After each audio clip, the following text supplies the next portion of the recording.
The year 1776, a year of both hope and hardship, of grand declarations and bloody battles. The American colonies, tired of British rule, had taken a leap into the unknown, declaring their independence. But freedom, they soon learned, carried a hefty price. The British, with their superior army and resources, were not about to let their colonies slip away easily.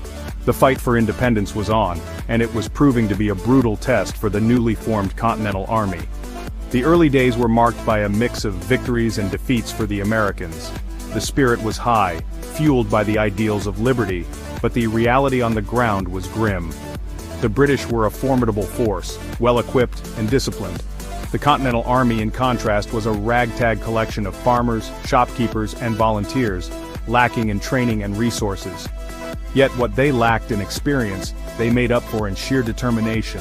They were fighting for their homes, their families, their right to self-governance. Every victory, no matter how small, was celebrated as a triumph against tyranny. But as the war raged on, the tide seemed to be turning in favor of the British. By the winter of 1776, the situation for the Continental Army was dire. The initial zeal was waning under the harsh realities of war, the defeats were mounting, and the army was running low on supplies, food, and most importantly, morale. The once bright flame of revolution seemed to be flickering in the icy winds blowing across the Delaware River. General George Washington, the commander-in-chief of the Continental Army, found himself in a precarious position. His army, depleted and demoralized, was encamped on the western banks of the Delaware River in Pennsylvania. Across the river, in Trenton and other New Jersey towns, the British and their Hessian mercenaries were comfortably quartered for the winter.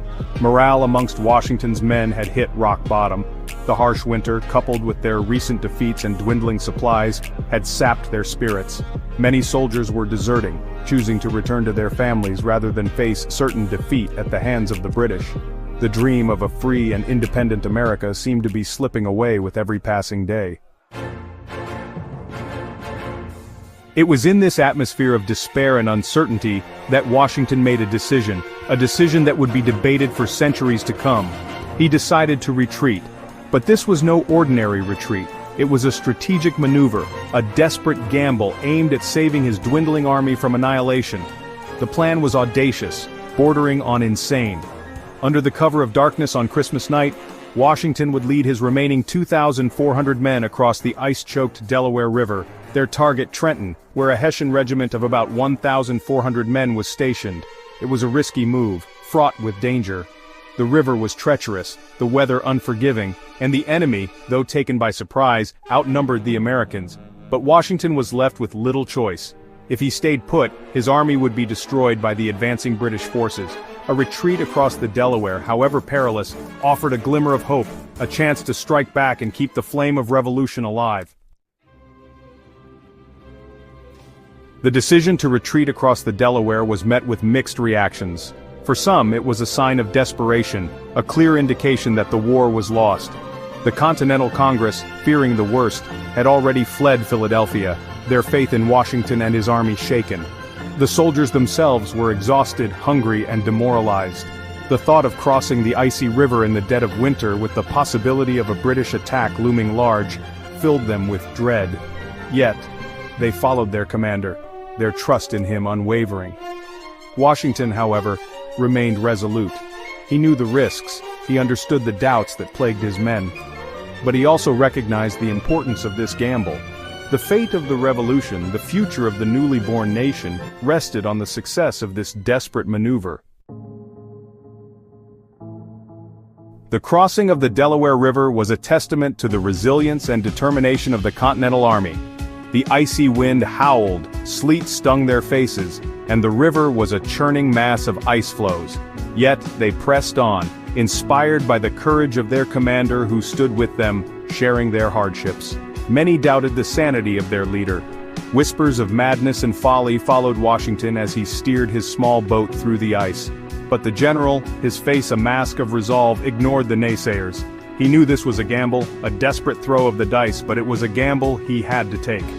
The crossing took longer than expected. Men, numb with cold, struggled to hold on to their muskets. Horses, their hooves slipping on the ice, struggled to keep their footing. Yet, through sheer grit and determination, they reached the eastern bank of the Delaware, their spirits lifted by the impossible feat they had just achieved. The Battle of Trenton was a resounding victory for the Continental Army, a much-needed morale booster in a war that had seen more defeats than victories. The Hessians, caught completely off guard, put up a brief but futile resistance. Within an hour, the town was in American hands. The victory at Trenton was more than just a military success. It was a turning point in the war. It breathed new life into the faltering revolution, rekindled the spirit of independence, and proved to the world that the American army, though outmatched and outgunned, was a force to be reckoned with. News of the victory spread like wildfire, lifting the spirits of the Americans and sending shockwaves through the British ranks. It was a stark reminder that the war in America was far from over, that the Continental Army, despite its setbacks, was still a potent threat. The decision to retreat across the Delaware, a decision that could have easily led to disaster, had instead snatched victory from the jaws of defeat. It highlighted the strategic brilliance of George Washington, his ability to inspire his men even in the darkest of times, and his unwavering belief in the cause of American independence. The lessons learned from this daring maneuver extended far beyond the battlefields of the Revolutionary War. It underscored the importance of courage